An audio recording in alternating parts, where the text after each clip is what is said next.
जब समय हाथ से निकल जाएगा तब केवल पछतावा ही रह जाएगा। Hello friends, this is Dharmendra Singh. Welcome back in the digital classroom of the unique coaching institute Bhopal.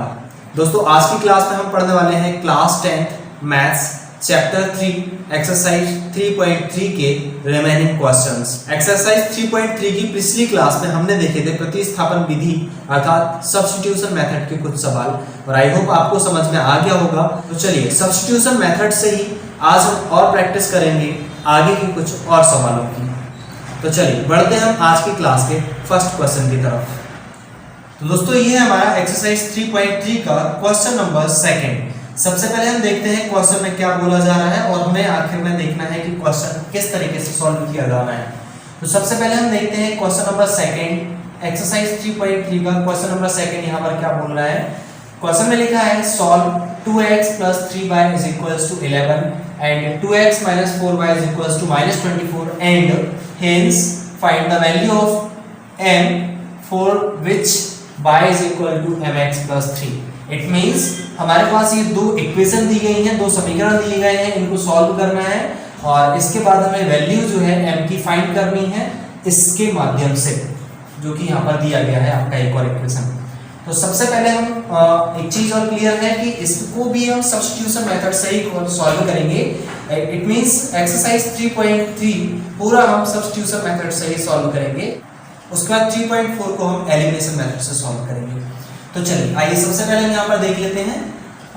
सबसे पहले यहाँ पर हम सॉल्व में हमारे पास दो इक्वेशन दिए हैं, उनको हम लिख लेंगे गिवन करके। Given 2x + 3y = 11, equation number first दे देंगे इसको। और second one 2x - 4y = -24, equation number second.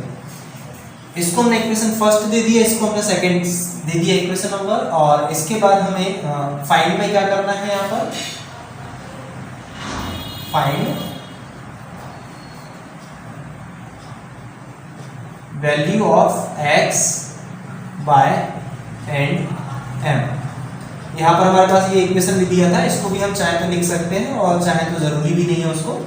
और चलिए अब हम देख लेते हैं, यहाँ पर हमारे पास फर्स्ट एंड सेकेंड इक्वेशन दी गई है और इनको हम सब्स्टिट्यूशन मेथड से सॉल्व करके x और y की वैल्यू हम यहाँ पर निकालेंगे। तो सबसे पहले हम यहाँ पर ले लेते हैं फ्रॉम इक्वेशन फर्स्ट, हिंदी में लिख लेंगे समीकरण 1 से। समीकरण 1 से लिखने के लिए सबसे पहले हम यहाँ पर समीकरण 1 लिख लेते हैं 2x + 3y = 11। अब हम 3y को उस साइड भेज देते हैं यहाँ पर, तो ये हो जाएगा आपका 2x = 11 - 3y, प्लस का 3y है, इक्वल के उस साइड जाएगा, -3y हो जाएगा। और 2 और x इनटू में है तो 2 अपॉन में चला जाएगा। x = 11 - 3y/2 और इसको दे देंगे हम इक्वेशन नंबर 3। आई होप समझ में आ गया होगा। सब्स्टिट्यूशन मेथड के पिछले वीडियोस में हमने फर्स्ट क्वेश्चन को सारे सम्स लगभग इसी तरीके से किए हैं, इसी मेथड से किए हैं, तो ये बहुत इजीली समझ में आ रहा होगा।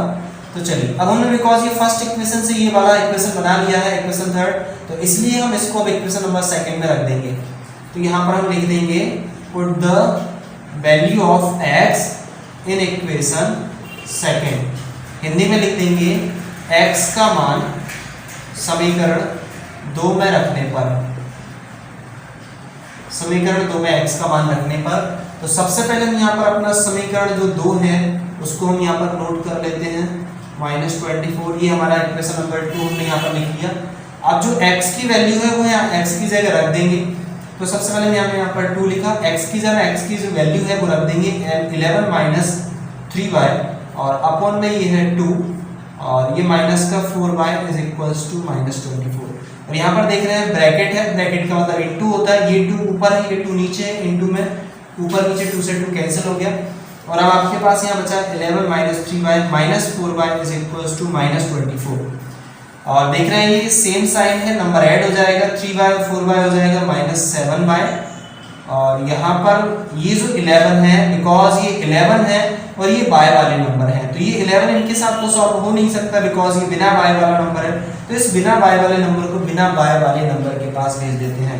-24 यहाँ पहले से ही बैठे हुए हैं और 11 उनके पास पहुंच जाएंगे, इक्वल को साइड जाएंगे 11, तो यहाँ पर आके -11 हो जाएंगे बिकॉज यहाँ +11 है। तो यहाँ पर देख रहे हैं -7 है, और अब हम इसके बाद यहाँ सॉल्व कर लेते हैं। -7 इज इक्वल्स टू, ये सेम साइन है, नंबर ऐड हो जाएंगे, 24 में 11 ऐड करेंगे तो यहाँ पर आ जाएगा 35, बिकॉज माइनस का नंबर बड़ा है इसलिए -35, माइनस से माइनस कैंसिल हो जाएगा, y इज इक्वल्स टू 35/7, 7 5 जा 35, और y इज इक्वल्स टू आ गया हमारे पास 5। अब ये जो y की वैल्यू है हम यहाँ पर इक्वेशन नंबर 3 में रख देंगे, तो यहाँ पर हम लिख देंगे put the value of y in equation 3, Hindi में लिख देंगे y का मान समीकरण 3 में रखने पर, समीकरण 3 में रखने पर, समीकरण 3 जो हमारे पास ये दिया हुआ है, यहाँ पर ये जो y है, y की जगह हम y की वैल्यू लिख देंगे, तो x इज इक्वल्स टू 11 -3, और ये y है, y की जगह हम लिख देते हैं 5, और अपॉन में है आपके पास 2, तो ये हो जाएगा x इज इक्वल्स टू 11 - 3 5 जा इंटू हो जाएगा।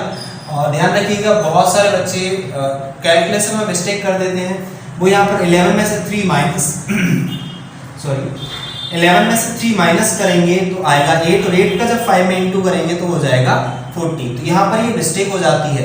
ध्यान रखिएगा प्लस माइनस का जो कॉन्सेप्ट है और इसके बाद बोर्ड मास का कॉन्सेप्ट है, बेसिक मैथमेटिक्स मैंने अलग से वीडियोस में आपको बना के दिया है, तो अपने बेसिक मैथ्स को परफेक्ट करिए। आई होप कभी भी आपकी जो है मैथ्स में गलतियां नहीं होंगी। तो बेसिक मैथमेटिक्स की आपको जो वीडियोस की लिंक है वो आपको डिस्क्रिप्शन में मिल जाएंगी, तो वहां से अपने बेसिक मैथ्स को क्लियर करिए। बेसिक मैथ्स में कभी भी मिस्टेक नहीं होगी, प्लस माइनस डिवाइड इनटू आपके एकदम परफेक्ट हो जाएंगे। तो यहाँ पर हमें पहले इनटू नहीं करना है, बोर्ड मास के रूल से यहाँ पर पहले हमें इनटू बोर्ड मास के रूल से पहले हम यहाँ पे इनटू करेंगे, पहले हम माइनस नहीं कर सकते हैं। 11 - 3 5 क्या हो जाएगा 15 अपॉन में 2। अब हम यहाँ पर देखें x इज इक्वल्स टू 15 में से 11 जाएगा तो 4, माइनस का नंबर बड़ा है -4 अपॉन 2, और ये 2 2 जा 4, x की वैल्यू आ गई आपके पास -2। और अब यहाँ पर आप देख रहे हैं x की वैल्यू भी आपके पास आ चुकी है, y की वैल्यू भी आपके पास आ चुकी है, और फिर उन्होंने बोला है आपको m की वैल्यू भी निकालनी है। तो यहाँ पर m की वैल्यू की निकालने के लिए हम यहाँ पर m का जो इक्वेशन दिया है इसको रख लेंगे। Thus y is equals to mx + 3, अतः y is equal to mx + 3 जो हमने लिख लिया है, आप चाहे तो ब्रैकेट में गिवन या दिया हुआ लिख सकते हैं। अब यहाँ पर जो y और x की जो वैल्यू है हम यहाँ पर रख देंगे, y की जगह हम रख देंगे 5 is equals to m, x की जगह हम रखेंगे यहाँ पर -2, और ये आपके पास प्लस में 3 दिया हुआ है, और अब हम यहाँ देख रहे हैं +3 है, इक्वल किस साइड आएगा -3 हो जाएगा, 5 में से 3 जाएगा तो ऑब्वियसली आपके पास 2 बचेगा, ये +3 इस साइड आएगा, 5 में से माइनस हो जाएगा, 5 में से 3 जाएगा 2, तो यहाँ पर आ गया आपका 2, और ये -2 जो है इनटू में है तो ये अपॉन में आ जाएगा, -2 इज इक्वल्स टू में m आपको बचा हुआ है, तो यहाँ 2 बच जाए 2, और ये माइनस और ये 1, तो यहाँ पर आपके पास जो m इज इक्वल्स टू आ जाएगा -1, और m की वैल्यू आ गई है आपकी ये माइनस और ये 1, तो ये -1। तो आई होप समझ में आ गया होगा, और अब हम बढ़ते हैं इसी तरह से नेक्स्ट क्वेश्चन की तरफ। तो दोस्तों ये हमारा एक्सरसाइज 3.3 का क्वेश्चन नंबर 3 का फर्स्ट क्वेश्चन। तो सबसे पहले हम देखते हैं क्वेश्चन में क्या बोला जा रहा है, क्वेश्चन हमें क्या निर्देश दे रहा है। तो सबसे पहले हम देखते हैं क्वेश्चन में लिखा हुआ है the difference between two numbers is 26। इसका मतलब है टू नंबर्स का जो डिफरेंस है वो 26 है, दो संख्याओं का अंतर 26 है, and one number is 3 times the other, और आपका जो एक नंबर है, पहला नंबर है वो दूसरे नंबर का 3 टाइम्स है, 3 गुना है, पहला नंबर दूसरे नंबर का 3 गुना है, यहाँ पर ये बोला जा रहा है। और उसके बाद बोला गया है फाइंड देम, और उन नंबर को फाइंड करना है, तो पहले दूसरे नंबर कौन कौन से हैं। तो सबसे पहले हम यहाँ पर देखेंगे सॉल्व में, हम यहाँ पर जो है जो दो नंबर्स बोले जा रहे हैं, जिन दो नंबर्स के बारे में यहाँ बात की जा रही है, उन नंबर्स को यहाँ पर हम मान लेंगे। Let the first number be x and the other number be y. Let the first number be x and other number be y. माना कि पहली संख्या x तथा दूसरी y है। माना पहली संख्या x तो दूसरी संख्या y है। यहाँ पर हमने पहली दूसरी संख्या मान ली, पहली संख्या x है और दूसरी संख्या y है। अब इसके बाद हम यहाँ पर लिखेंगे अकॉर्डिंग टू क्वेश्चन। जो क्वेश्चन में बोला जा रहा है वो हम यहाँ पर लिखेंगे हिंदी में प्रश्नानुसार। प्रश्नानुसार, प्रश्न के अनुसार बोला जा रहा है difference between two numbers is 26, x minus y is equal to 26। सबसे पहले उन्होंने ये बोला कि दो नंबर का जो डिफरेंस है वो 26 है, दो संख्याओं का अंतर 26 है, और इसको दे दिया हमने इक्वेशन नंबर फर्स्ट। उसके बाद वहां पर दूसरी चीज ये बोली जा रही है कि one number is 3 times the other. आपका जो पहला नंबर है, पहली संख्या है, वो दूसरी संख्या के 3 गुना है, अर्थात पहला नंबर दूसरे नंबर का 3 टाइम्स है। ये बात में वहां पर बोली जा रही है। और इसमें क्या है कि इक्वेशन सेकंड हमें देने की जरूरत नहीं है, या हम यहाँ इक्वेशन सेकंड दे भी सकते हैं। और अब हम यहाँ पर लिखेंगे कि x की जो वैल्यू है वो हम इधर रख देंगे इक्वेशन फर्स्ट में, तो यहाँ से हम y की वैल्यू निकाल लेंगे, और y की वैल्यू हम यहाँ रखेंगे तो यहाँ से x की वैल्यू निकाल लेंगे। बहुत सिंपल क्वेश्चन है, बहुत इजीली आप इसको समझ गए होंगे और इसको इजीली कर भी सकते हैं। तो यहाँ पर हम सबसे पहले लिख देंगे put the value of x in equation first, अर्थात x का मान समीकरण 1 में रखने पर। तो समीकरण 1 में हम x का मान रख देंगे, x minus y is equal to 26 आपका फर्स्ट इक्वेशन ये है, और एक समीकरण 1 है, तो इसमें x की जगह हम x की जो वैल्यू है 3y वो रख देंगे 3y, और ये माइनस का y is equal to 26। x की जगह हमने रख दिया 3y, x की इक्वल टू 3y, 3y में से y जाएगा 2y इज इक्वल टू 26, तो नीचे चला जाएगा y is equal to 26 upon 2, 2 1 जा 2, 2 3 जा 6, और y इज इक्वल टू आ गया आपका ये 13। 2 नीचे चला गया, 2 का 26 में डिवाइड किया, 13 बार गया, y की वैल्यू 13। अब ये जो सिंपली y की वैल्यू है x की जगह यहाँ पर रख दीजिए, तब यहाँ पर आ जाएगा आपका x की वैल्यू। यहाँ पर आप लिख देंगे put the value of y in equation second, अर्थात y का मान समीकरण 2 में रखने पर, ऐसा हम लिख देंगे। तो यहाँ पर आप देख रहे हैं x equals to 3y, x equals to 3y है, x इक्वल टू 3, y की जगह हम 13 में जो वैल्यू है वो रख देंगे, और ये हमने यहाँ पर x इक्वल टू 13 3 जा 39, ये आपकी यहाँ पर x की वैल्यू भी आ गई। सिंपल सी बात है, आपने जो y की वैल्यू निकाली है, y का मान समीकरण 2 में रखने पर, तो y की जगह हम यहाँ पर y की जो वैल्यू है वो रख देंगे, x इक्वल टू 13 3 जा 39 यहाँ पर आ जाएगा। लास्ट में आप लिख देंगे hence first number is equals to 39 and second number या other number is equals to 13, अर्थात फर्स्ट नंबर मतलब पहली संख्या इज इक्वल्स टू 39 और यहाँ दूसरी संख्या इज इक्वल्स टू 13। तो आई होप समझ में आ गया होगा, बहुत सिंपल सा क्वेश्चन था। अकॉर्डिंग टू क्वेश्चन हमने यहाँ पर लिख लिया, और उसके बाद यहाँ पर जो x की वैल्यू रखी वहाँ पर, तो x की वैल्यू y की वैल्यू यहाँ पर निकल जाएगी, और ये हमारी पहली दूसरी संख्या हो जाएगी। तो चलिए अब हम बढ़ते हैं इसी तरह से नेक्स्ट क्वेश्चन की तरफ। तो दोस्तों ये हमारा एक्सरसाइज 3.3 का क्वेश्चन नंबर 3 का दूसरा सवाल। तो सबसे पहले हम यहाँ पर देखते हैं क्वेश्चन नंबर सेकंड में क्या बोला जा रहा है, और उसके बाद हम इसको सब्स्टिट्यूशन मेथड से सॉल्व करके वहां पर जो भी फाइंड करना होगा वो निकालेंगे। सबसे पहले क्वेश्चन में देखते हैं the larger of the two supplementary angles exceeds the smaller by 18 degree.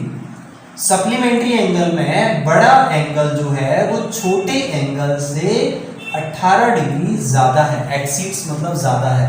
Simple सी बात, सप्लीमेंट्री आपका संपूरक कोण है। संपूरक कोणों में जो बड़ा कोण है वो छोटे कोण से 18 डिग्री ज्यादा है। और अब आपको बताना है फाइंड करना है उन एंगल्स को, उन कोण को जो दो सप्लीमेंट्री एंगल हैं, दो संपूरक कोण हैं।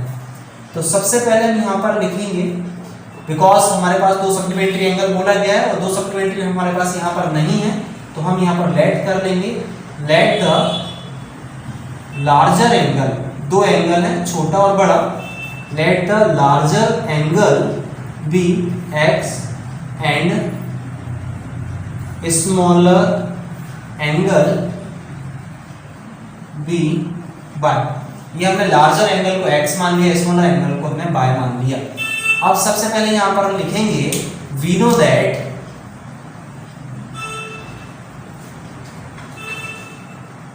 That sum of two supplementary angles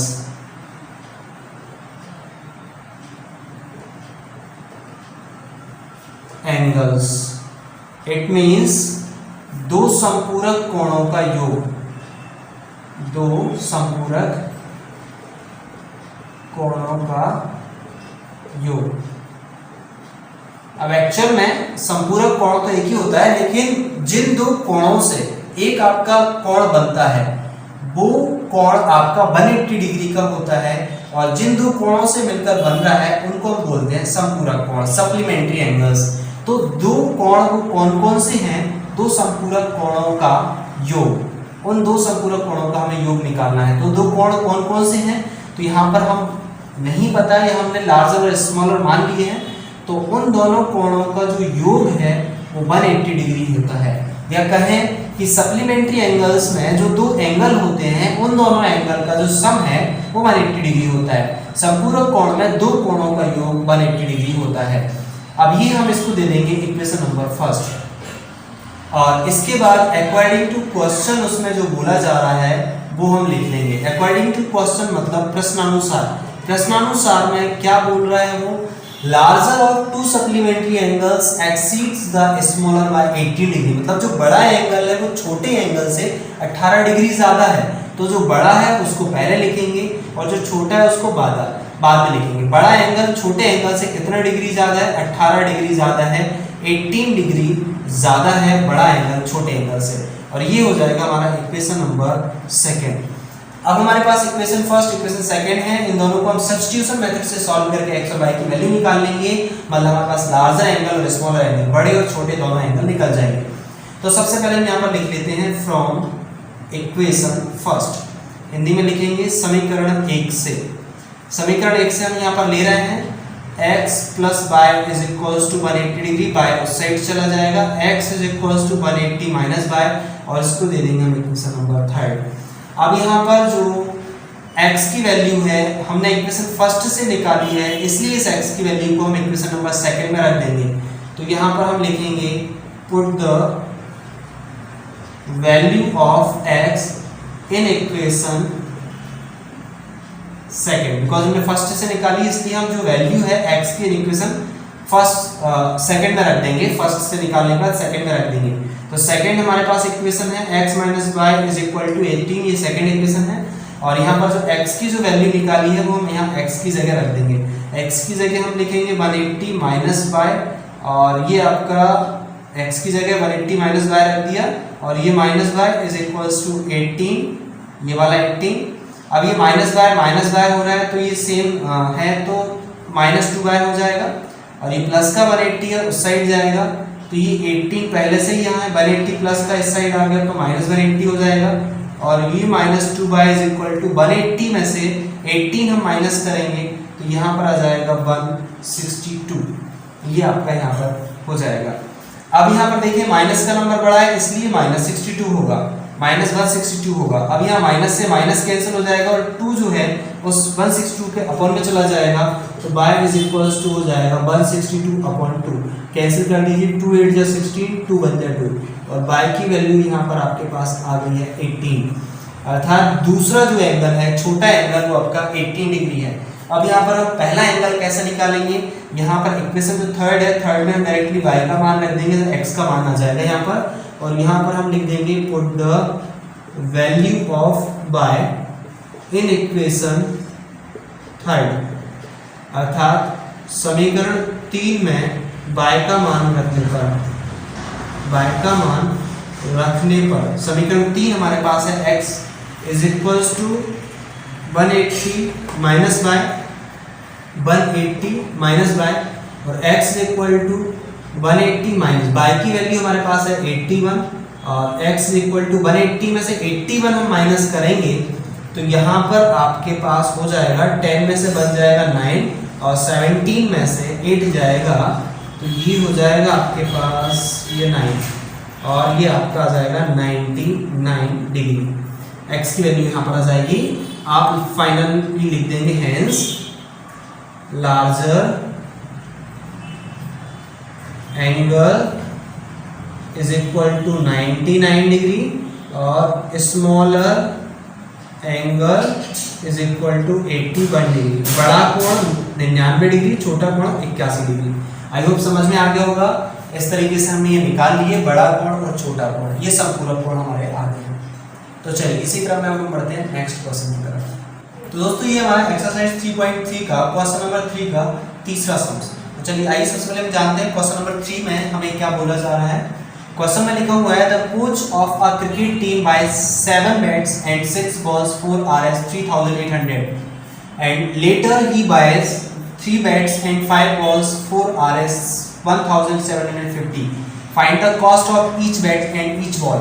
इसका सिंपल सा मतलब है, एक कोच है क्रिकेट टीम का, वो 7 बैट और 6 बॉल खरीदता है 3800 रुपए के।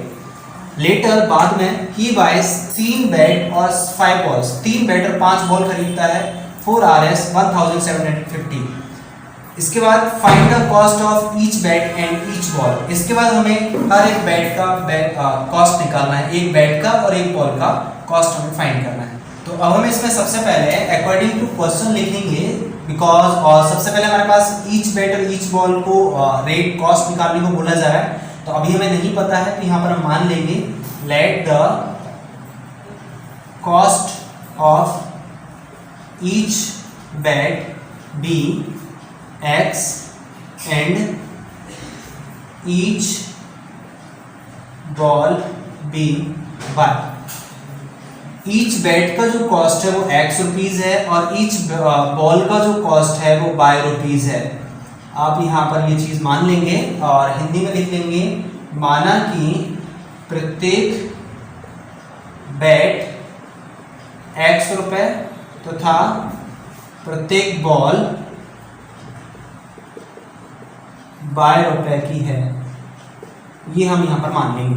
अब इसके बाद अकॉर्डिंग टू क्वेश्चन में हम लिखेंगे अकॉर्डिंग टू क्वेश्चन, प्रश्नानुसार। प्रश्नानुसार में सबसे पहले हम यहाँ देख रहे हैं क्रिकेट टीम का जो कोच है वो 7 बैट और 6 बॉल खरीद रहा है 3800 रुपए में। तो आपका एक बैट अगर x रुपए का है तो 7 बैट आपके 7x रुपए के होंगे और उसके साथ में 6 बॉल भी खरीद रहा है। तो एक बॉल 12 रुपए की है तो 6 बॉल 6 12 रुपए की होंगी और दोनों का जो टोटल कॉस्ट आ रहा है वो 3800 रुपीज है। 3800 रुपए की दोनों चीज मिलाकर है। तो यहाँ पर इसको दे देंगे हम इक्वेशन नंबर फर्स्ट। और दूसरी बार में वो फिर इसके बाद में खरीदता है, लेटर बाद में खरीदता है ही buys 3 bats and 5 balls. 3 bat खरीदता है और 5 बॉल। इस तरीके से आपका जो इसका कॉस्ट आ रहा है 1750, इस इक्वेशन नंबर सेकंड। तो इनको हम दोनों इक्वेशन को सॉल्व करके सब्स्टिट्यूशन मेथड से सॉल्व करके x और y की जो वैल्यू निकालेंगे वो आपका ईच बैट और ईच बॉल का कॉस्ट होगा। तो सबसे पहले हम यहाँ पर सॉल्व करने के लिए लिखेंगे फ्रॉम इक्वेशन फर्स्ट, हिंदी में लिखेंगे समीकरण 1 से। समीकरण 1 से लिखने के लिए हम 7x पे यहीं रखेंगे, 6y को उस साइड भेज देंगे। तो 7x इक्वल टू 3800 रुपए आपका यहाँ पर है और 6y उस साइड चला जाएगा, -6y हो जाएगा और ये 7 फाइनली नीचे आ जाएगा। तो x इक्वल्स टू हो जाएगा आपका 7 इंटू में था नीचे जाएगा, मैंने एक डायरेक्ट यहाँ पर इक्वेशन लिख दी है। तो x इक्वल टू आ जाएगा 3800 - 6/7। ये जो 7 है अपॉन में चला जाएगा बाद में और ये हो जाएगा इक्वेशन नंबर 3। अब हम यहाँ पर देख लेते हैं, ये जो 7 था यहाँ मैंने 7 नीचे भेज दिया, ये समझ में आ गया होगा। और यहाँ पर जो इक्वेशन नंबर 3 है वो हमने इक्वेशन फर्स्ट से बनाई है, इसलिए जो x की वैल्यू है अब हम इक्वेशन सेकंड में यहाँ पर रख देंगे। तो ये हो जाएगा आपका put the value of x in equation second, अर्थात x का मान समीकरण 2 में रखने पर, समीकरण 2 में x का मान रखने पर। तो ये हो जाएगा x equal to 3x + 5y equal to 17,550 है।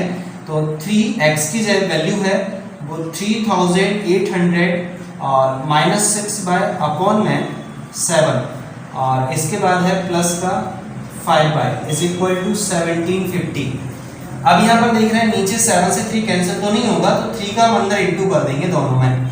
तो 3 का 3800 में इंटू करेंगे तो ये दो 0 और 3 का 38 में इंटू करेंगे 3 8 जा 24 का 4 2 कैरी 3 3 जा 9 और 2 11, ये हो जाएगा 11,400 और माइनस 3 का इसमें इंटू हुआ ये आ गया, 3 का 6 में इंटू करेंगे 3 6 जा 18 बाई, और यहाँ पर बिकॉज 7 है एलसीएम लेंगे तो 7 का 5 में इंटू हो जाएगा, ये हो जाएगा 7 5 जा 35 बाई, और 7 जब सबके अपॉन में आ जाएगा तो 7 क्रॉस मल्टीप्लाई में चला जाएगा और 7 का 1750 में यहाँ पर इंटू हो जाएगा, 7 का 5 बाय में इंटू हो गया 7 5 जो 35 और 7 का फाइनली यहाँ पर इंटू हो जाएगा 1750 में क्रॉस मल्टीप्लाई हो जाएगा, तो ये 0 7 5 जो 35 का 5 3 कैरी 7 7 जो 49 49 और 3 हो जाएगा आपका 52 का 2 5 कैरी 7 1 7 7 और 5 हो जाएगा ये आपका 12,250 यहाँ पर फाइनली आपका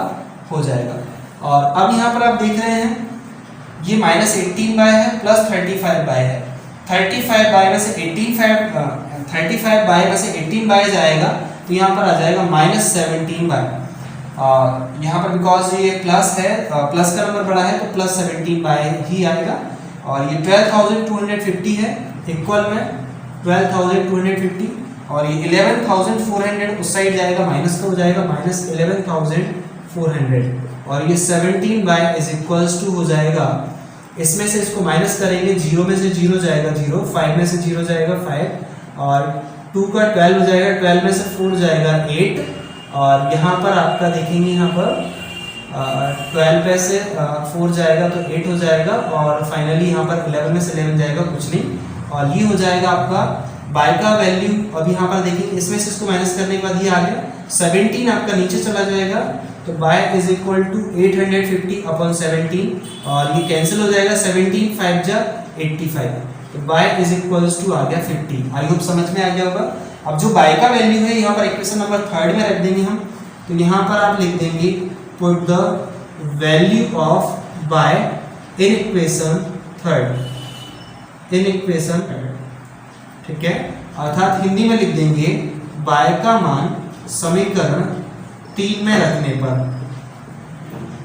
समीकरण 3 में हमने जो बाय का जो वैल्यू निकाला है यहाँ पर बाय का वैल्यू इस इक्वेशन नंबर 3 में रख देंगे तो डायरेक्टली x का वैल्यू निकल जाएगा और x इक्वल्स टू हो जाएगा 3800 माइनस ये 6 है और इनटू में बाय की वैल्यू यहाँ पर 50 है और ये अपॉन में है आपके पास 7 तो x इज इक्वल टू हो जाएगा 3800 माइनस 6 5 जा 30 और ये 0 और अपॉन में ये 7 और यहाँ पर फाइनली 3800 में से 300 माइनस करेंगे तो यहाँ बचेगा 3500 और अपॉन में 7 7 5 जा 35 और ये 2 0 और x की वैल्यू आ जाएगी 500, ये आ जाएगा। फाइनली आप लास्ट में लिख देंगे hence each cost of each bat is equals to 500 और cost of each ball is equals to 50 rupees. Hindi में लिखेंगे अतः प्रत्येक बैट की कीमत 500 रुपए है और प्रत्येक बॉल की कीमत 50 रुपए है, बिकॉज यहाँ पर आपने बैट की कीमत x रुपए मानी थी और बॉल की बाय रुपए, इसलिए x की जो वैल्यू है वो बैट की कीमत है और बाय की जो वैल्यू है वो आपकी बॉल की कीमत है। तो फाइनली लास्ट में ये चीज देख सकते हैं। आई होप समझ में आ गया होगा, बहुत सिंपल सा था। दोनों इक्वेशन को हमने सब्स्टिट्यूशन मेथड से सॉल्व करके x और y की जो वैल्यू निकाला वो आपका बैट और बॉल का कीमत था। दोस्तों इस एक्सरसाइज की जो रिमेनिंग क्वेश्चन है वो देखेंगे हम नेक्स्ट क्लास में। आई होप आज की क्लास पसंद आई होगी और यदि वीडियो अच्छा लगे तो वीडियो को लाइक करिए और ऐसे अपने दोस्तों के साथ भी शेयर करिए और इसी तरह के जबरदस्त वीडियोस के लिए चैनल को सब्सक्राइब करना ना भूलें और इसी के साथ बेल आइकन को भी प्रेस कर लें। और अब हम मिलते हैं इस एक्सरसाइज के रिमेनिंग क्वेश्चन के साथ नेक्स्ट क्लास में। Until then you take care, keep laughing, keep smiling and keep watching the coaching institute Bhopal.